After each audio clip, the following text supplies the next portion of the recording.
current as well as the water bill, but the SACWA,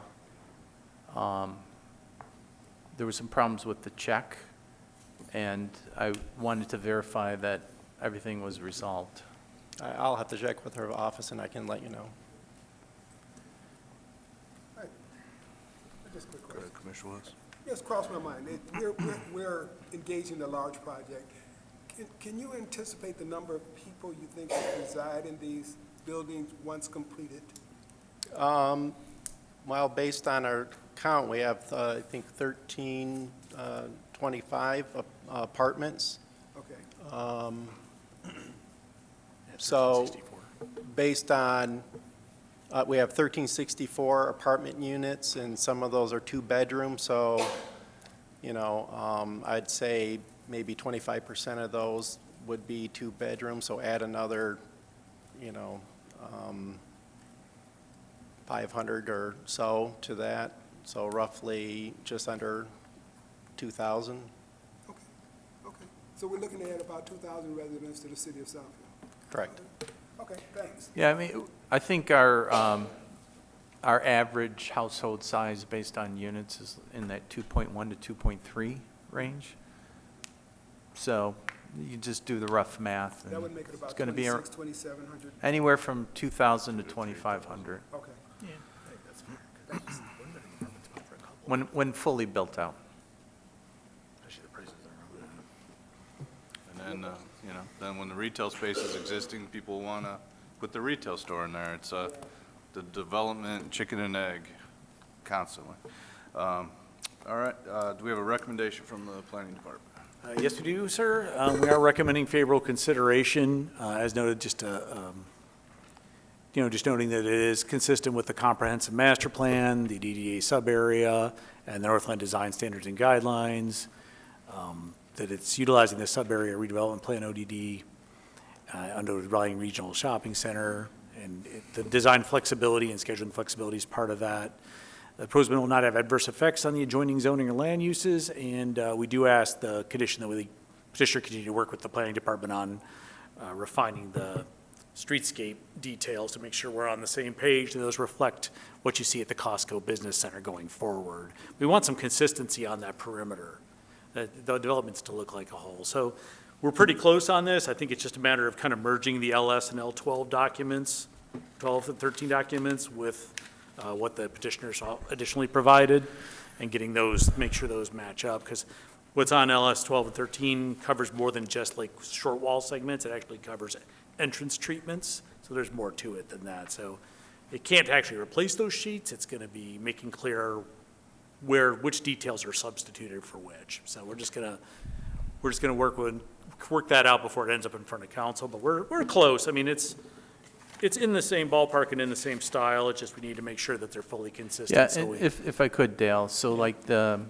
revised drawing that you submitted did not show the lights, the solar-powered lights that were on Costco, and the limestone accents Yeah, it does. are actually longer than that. So either the lights or the limestone accents are missing. yeah, it indicates a light fixture, but there's no detail for it. And then I guess because it's missing the limestone. The original one had entirely. hardwired lighting. We approved the solar solar lights.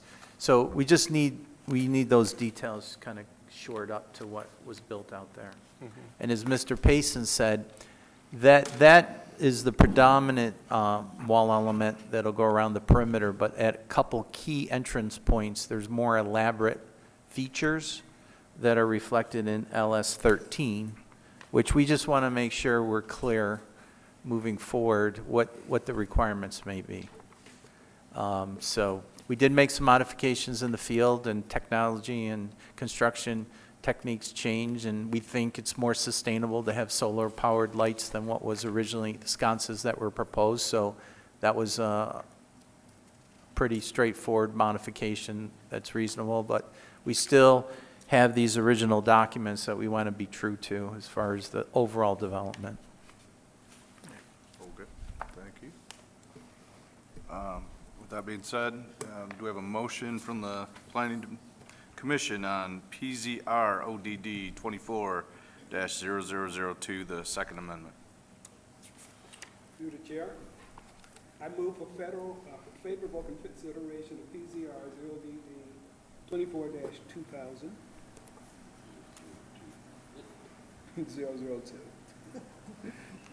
Second. We got a favorable motion by Commissioner Willis, second by Dr. Stevens-Gunn. All in favor? Aye. Any opposed? Okay. Favorable recommendation. Thank you. And please continue to work out the details with the planning department as requested. So Tom, they're going to come back just for one meeting, I believe so, the On the- meeting on the 18th. the 18th? Yeah, because the study meeting that was on the 12th got canceled, and the one after it's a study meeting, so we'll, just one more meeting with the council on the 18th. So we got to get these things nailed down before the 18th. I'll reach out to you tomorrow, and we'll nail it down before Terry goes out of town. All right. Thank you. Thank you. Next item is a zoning text amendment, PZTA 24-0005. Thank you, Mr. Chairman. This is the parking lot drive aisle width amendment. We've discussed this a couple of times previously. We're cleaning up some language that was unclear and just providing some additional flexibility, but with some additional discretion for the city planner and the fire marshal in order to be able to make sure sites are functional. And so we're not requiring more pavement than we actually need because that puts a burden on the stormwater system of the entire community. So we really don't want more pavement than we actually need to function. So it's just a consideration when we look at these site standards generally. As I mentioned, it provides better clarity between sections 3 and 10, cleans up the drive width table, making it a little simpler and easier to follow, eliminates the metric items, then gives that provisional authority to the fire marshal and the city planner for maneuverability. This is the table at 3. We clean this up by just simplifying this table and clarifying that it's aisle width as opposed to curb cut or entry width. So this is your drive aisle width inside the parking lot between the parking spaces, depending on the angle of the parking and whether they're one-way or two-way. And then it has that footnote that it can be required to be wider if the city planner or the fire marshal determines that's necessary for proper maneuverability for loading or for fire EMS emergency access. And then 10, we just took out that second provision that was confusing people because it kind of overlaps with 3 and left the 24-foot as the curb cut entry, which is still the standard desired by the city engineering department. So it really just kind of cleans up that language and makes sure that we're not confusing people, our own staff, architects, engineers, builders, and being a little more flexible and updated with that. It does require a public hearing. This is a zoning amendment, so. Okay. I'd like to open up the public hearing at this time for PZTA 24-0005. Seeing no public present, we'll close the public hearing. All right. Any further discussion from the planning commission, doctors? Commissioner Martin? No question. No, I'm just glad that you have taken out the metric system. I've never once used the metric numbers on that zoning ordinance or any other zoning ordinance, so I don't think that was necessary. So just to reference the fire marshal, so when Northland was originally approved, the templates for the fire trucks were put on to check turning radius. Since then, we have a larger ladder truck. And it's not the wheels turning radius is a concern, is that the ladder extends further out. So the real concern was any light poles or signs that were obstructing in the turn. So those modifications are being made. And so by having this provision in there, we have standards, but in certain circumstances, because of the truck or changing things, the fire marshal or the planner can make amendments to the plan to accommodate. So when this thing was originally laid out 5 years ago, 4 years ago, the templates of our existing fleet worked. But we have now since gotten this is my understanding of where some of the conflict was. Things are tight. There might be a car or two's parking space that needs to be relocated, again, because of the turning radius. And it has to do with the overhang more than it has to do with the tire radius. Another interesting factor on those larger fire trucks is more than one axle turns. So they can do some pretty interesting turns with those, because it's not just the front wheels that turn. Yeah, the back ones turn too, and they can, except the main problem is that ladder can't bend. It's straight, so, yeah, it's an interesting, those trucks they're all-wheel drive, and they have more than one axle that turns. They're mechanically pretty complicated. The reason I brought up the question was because usually if I go out and I'm looking at the turning radius, I stay on the outside, and I thought about it, that sometimes you're gonna have to be close to the inside, and turning close to the inside, my car, and I'm riding not a big SUV, but an SUV, and it's going on the curb. Yeah. So that was why I came up with the. Well, it's a good observation, and Yeah. we've had to deal with it, but Yeah, and you dealt we with it, do yeah. have, like, the engineers check those things. Yeah. And then the fire marshal was a new fire marshal, he brought it to our attention that the truck is different. And they've had several meetings to try to resolve that. And it just has to do with some of the vertical elements might need to be relocated. You just said new fire marshal. Yeah. Did McAfee leave? That's the fire Sorry, chief. sorry. Yeah. We did get a new fire marshal, though, relatively Yeah, we recently. got a new fire Yeah, it's marshal, a but fire- not a new it's the- chief. yeah. It's the fire marshal that checks those Yeah. things. It used to be John Albo, who now is working in the building department. Then we had another gentleman for a little, but now it's Lateef Townsend is our current Lateef fire Townsend, marshal. yeah, so, Just, Slip of the tongue. again, yeah. just, Slip of the tongue. just to refresh, Yeah. right? So when planning gets these projects, we have our internal expertise between planning, zoning, and landscape, look at the plans. But engineering does a cursory review, building does a cursory review, police does a cursory review, and fire department. They all raise issues early on. Then when they come in for permitting, I think Lateef's getting they have to better. do more detailed plans with building and engineering, He's and starting then to catch fire on. suppression. He might So be a natural. Some folks are just we have better at that multiple than others. departments looking at, even at the preliminary stages, Before it even gets this. before they even get Yeah. to you Yeah, I or don't further think he on. was well suited to that role. Not that things couldn't be missed, but Yeah. there's I had there's a that pair of feeling eyes from the first looking at meeting. all of these different He seems things. a little too nervous about this. All right. Yep. Anything else from the commission? Thank you. Seeing none. Planning recommendation, please? Yeah, we do have a recommending favorable recommendation of this zoning amendment to modify the parking lot aisle width section of the ordinance. It'll modify and clarify the ordinance requirements, and will promote orderly development and provide for the health, safety, and welfare of the community. Thank you. Looking for a motion? Go ahead. Recommend favorable favorable recommendation for BTZA 24-0005. Okay. Got a favorable recommendation by Commissioner Martin, and second by Commissioner Bernuti. All in favor? Aye. Any opposed? None? Thank you. Next item is another zoning text amendment, PZTA 24-0006.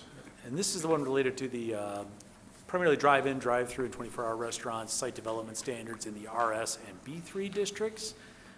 We have discussed this at study meetings and the previous meeting, preliminary study meeting and regular study meeting. And what we discovered was these uses are allowed as special land uses in 6 different commercial zoning districts, but only in the RS and B3 did these extra requirements pertain. And it appears to be just the nature of how zoning ordinances evolve, that some potentially later created districts ended up with these and others did not. We thought to make them, since they're all special land uses and all have to go through site plan review, and there are other zoning ordinance requirements that kind of cover the issues that these particular site development standards have, that we would just make them all consistent by deleting these extra standards and leaving it to the special land use site plan review and the standard zoning ordinance requirements for screening and site circulation and the other issues.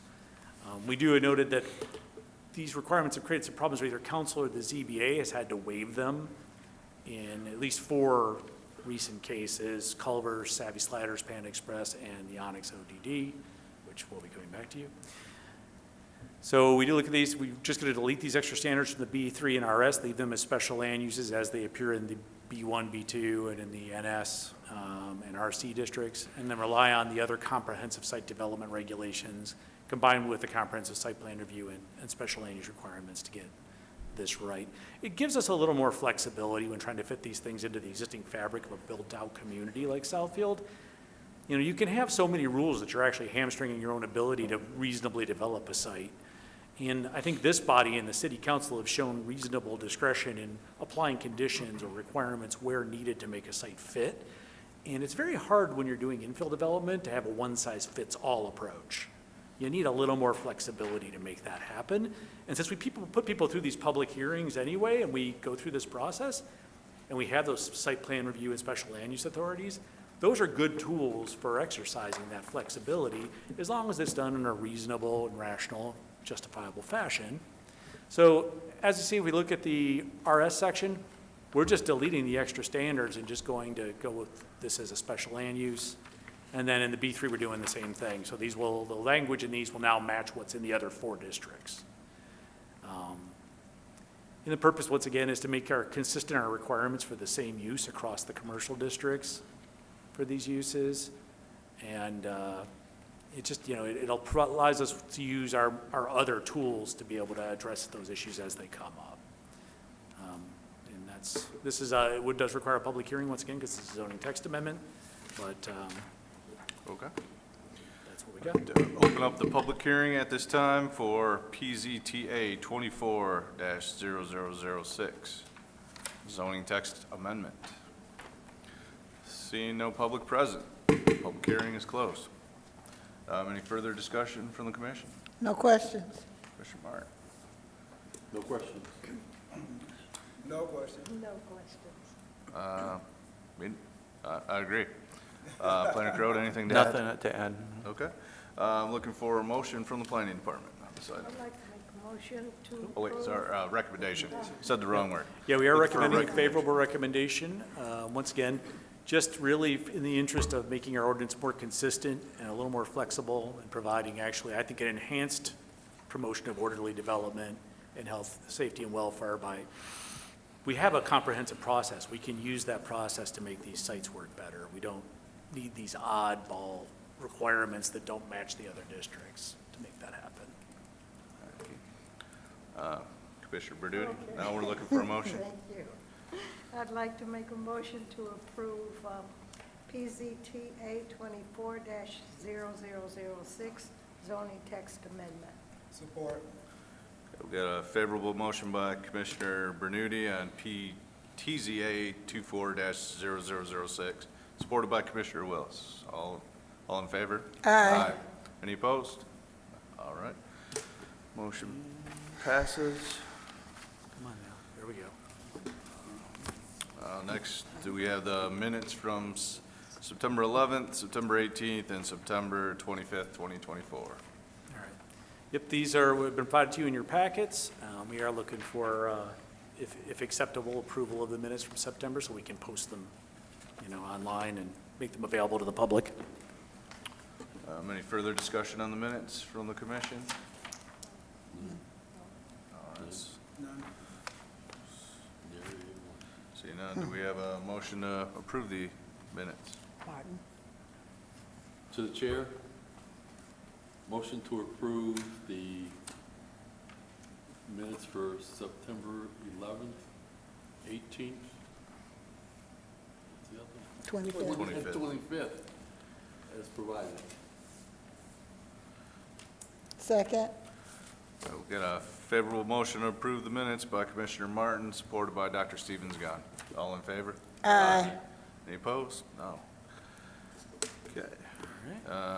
Now we have a public comment portion of the meeting. I'd like to open that up to the public at this time. Any members of the public wish to come forward and address the commission, you'll have 3 minutes to discuss each item Through the chair, do you just want to read the one name of the person that signed up? Yep. There is a Paul Kerber signed in on the public comment sheet. No longer seeing Paul here. All right. Seeing no public present, close the public comment section.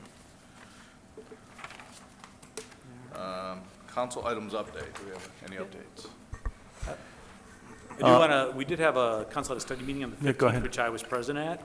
They discussed the backyard fowl and beekeeping amendment. Generally, it was favorably received. They did ask, after some deliberation and support from the animal control officer, that we look into creating a licensing or registration system similar to like if you pet licensing, so that the animal control officers, at least if they get called out to a place, they could check whether or not they have this registration, and they would know whether or not they were potentially a legitimate operation. And one of the things that was discussed is because of things like bird flu, which the animal control officers, through their relationship with the State Department of Agriculture, they do monitor for like sick birds, because it can be wild birds or domestic birds. That if we knew where they were and say some bird flu was coming through, we'd at least know where these chicken coops are at. So they could be actively monitored if there were an avian flu that were moving through the community. And then with the beekeeping, I think it was more of just making sure people knew what the code requirements were, and we could use the registration opportunity as a place to kind of point people toward educational resources about how to do this correctly and successfully. We do have some of that we put some on our website, but we could also put that into the licensing or registration documentation.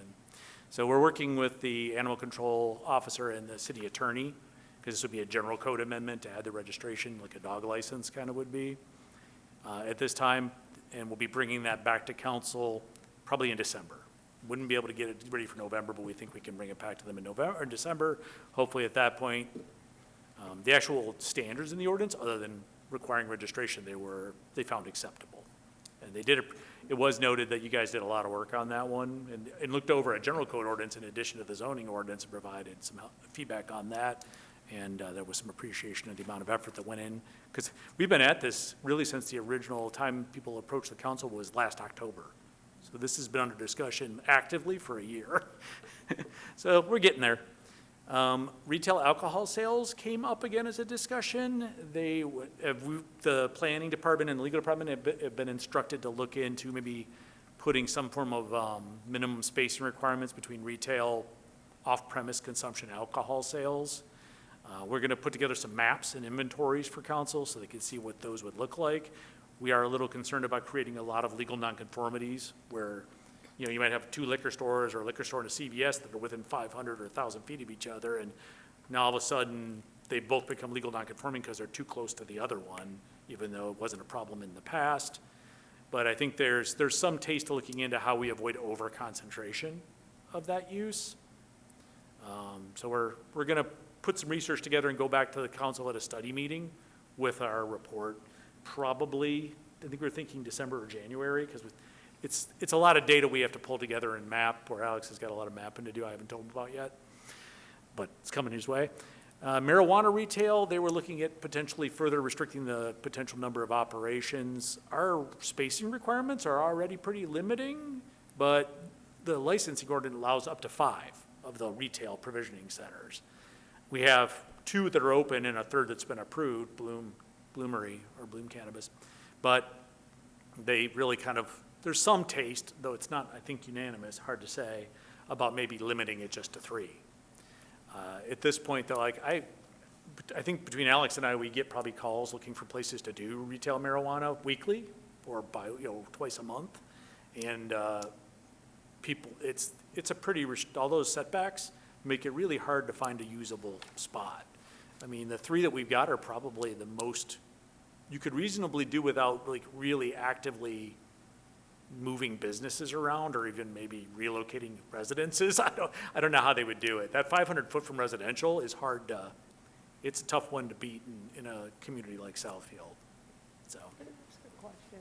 Yeah. Can you tell me if you have any update on the deer population or the control of the deer population in Southfield? I know they were discussing it. I know Deputy City Administrator Bacrina and the Wildlife Commission are still working on that issue. I've been asked. There's a some lot. discussion going on, but they're trying to work out a coordinated plan with our surrounding communities because the deer population doesn't observe municipal boundaries, weirdly enough. So they're trying to find out if we can get our neighboring communities to agree to a plan. It might be best if we invite Mr. McCreena to come at a future study session Yeah. and give you an update, just so we're not telling you third party, That because would be he's more, Yeah. That was the last I heard, though, is they were trying to see if they could get some of the other neighboring communities on board to do something in a coordinated fashion. Thank you. Yeah. Any planning crowd? Any- yeah, I just wanted, besides all the items that you acted on last month, Kroger Fuel Station will be coming back Monday night to council. So Yeah. we'll see how that goes forward. Yeah, the Kroger Corporation yesterday did submit a two-page item discussing their prior investments and their planned investments and how they plan on addressing some of the issues at the store. It was pretty short, and we'll see whether or not, hopefully an actual Kroger representative comes up to speak on it. But we'll see what happens on Monday, I guess. And the other thing is, we got some good news. I'm going to give Mr. Bolin the opportunity to tell you about a grant that we successfully got that he took the lead on. So if you guys remember back in May or June, we were asking for a letter of support for a Safe Streets and Spaces grant from MDOT. Originally, they had said that by August, they would let people know if they got the award. I guess there was overwhelming applications and strong applications. We received word on Monday that we received it. We were awarded $200,000 with zero match. So we're going to be working on that to put some more bench and trashes throughout the city. Yeah, that's Good going to move up job. our program about 2 years. Yeah, good It job. accelerates it up about 2 whole Good years, job. which is pretty, it's good news. Good job. It's Nice very work. good news. Through the chair, Yes.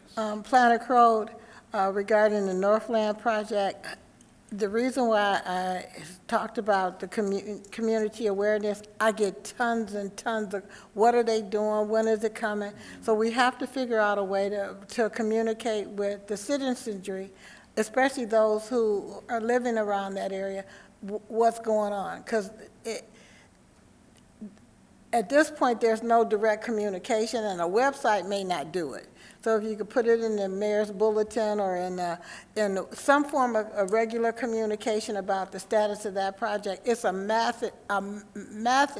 big project, and everybody sees it, but nobody is really aware, the general public is not aware of what the status is, where they're going, So providing a little bit more information to the public about that major project, I think is going to be very, very beneficial. I don't disagree, and the mayor is ombudsman. It's his role and responsibility. I can tell you that staff meets on a regular basis about the project, and there's been a lot of challenges with supply, labor, financing, logistics, and unknowns. It's not progressed as quickly as we'd like. However, there are things that we can talk about publicly and things that we can't. And our role is to keep you updated with things that we can. The mayor does his bulletin, and he's the vehicle for communicating to the public on this project. They're a private entity. They have their own rental retail department. We direct people who are interested in renting to their brokers and so forth.